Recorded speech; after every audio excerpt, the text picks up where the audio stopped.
So, welcome to my live chat on YouTube. This is the biggest boy, the biggest brand, AllanoB, the billionaire. That's one of the dope introductions that I've ever.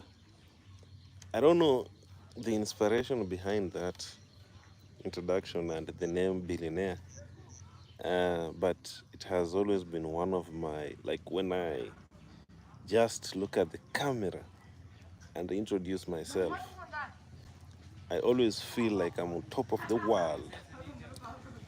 Hi guys, this is your boy AllanoB, the billionaire, the big brand. It's one of the best introduction that I ever done in my life.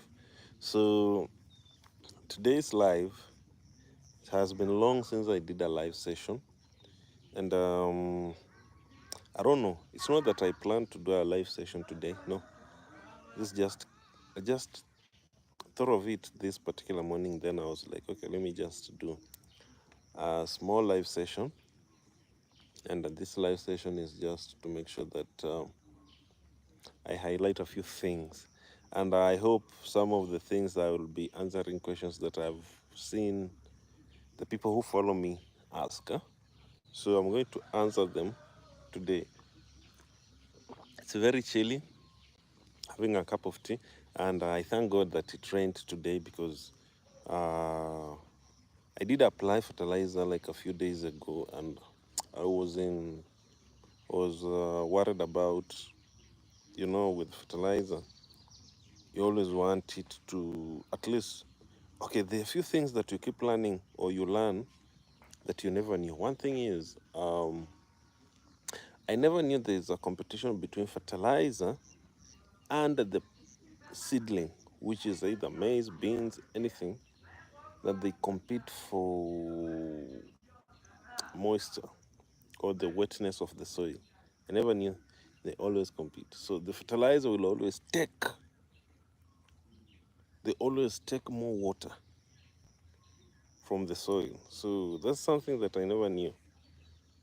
And it also explains the concept of why we normally wait for rains before we plant using fertilizer, or either you do irrigation, okay? Because if you do dry planting with fertilizer, then your seedlings will not have enough water. The moisture content in the soil will not be suitable for them during the germination, okay?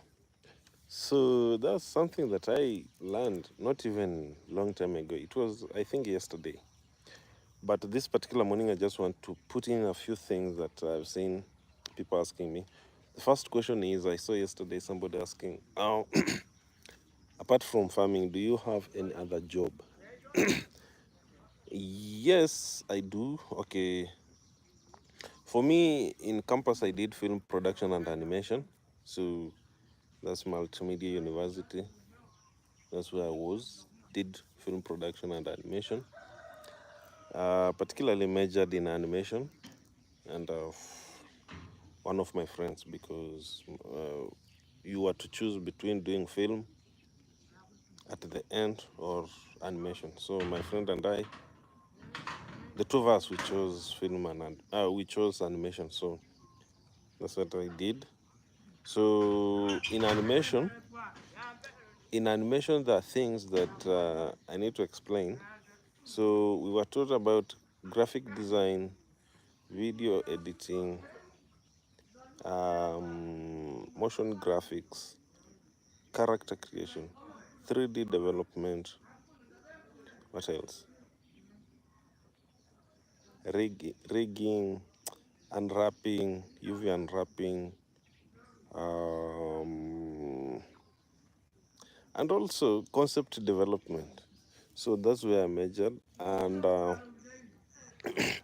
from there I got employed for a few years. Then 2020 was one of the best years in some people's life, like my life. I think when Corona came, Corona was something that the majority of the people took it it depends with how you reacted to it. But for me, I had planned in my life that 2020 I was going to quit my employment.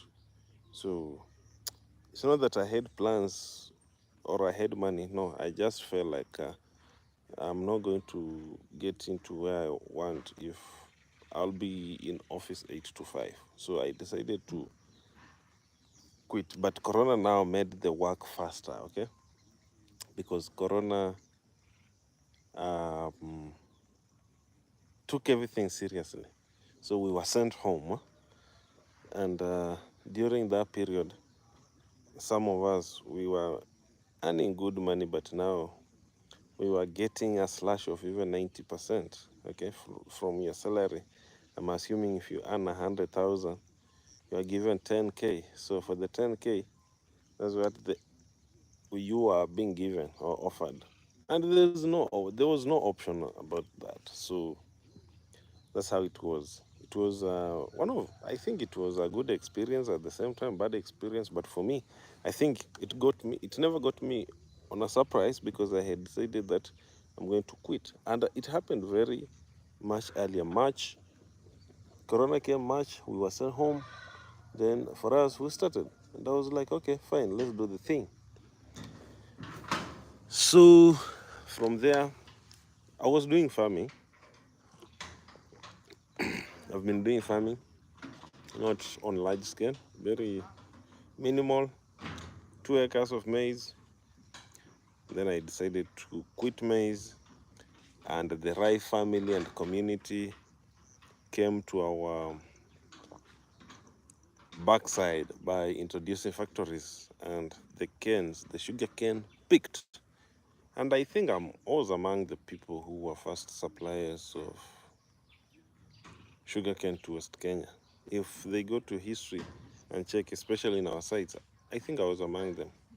Then other people joined, and that's how I've been doing sugarcane, sugarcane, sugarcane. But this year now things changed. It's not that I left doing sugarcane. It's just that I have now incorporated a few things in my farming, and some of these things are one, uh, planting maize. And this year I think maize has been good. And through that, there are things that you learn, because I've been doing maize before, but I was not harvesting enough. So there are tactics that also involves maize farming, and you can learn them through YouTube. I did that. Go to do my research from January up to March. I spent my months doing research on farming, and this farming was particularly maize farming, and that's how I did it. So let me talk to one of my guy who's making for me a store. Let's see each other later. Bye, guys. No, no.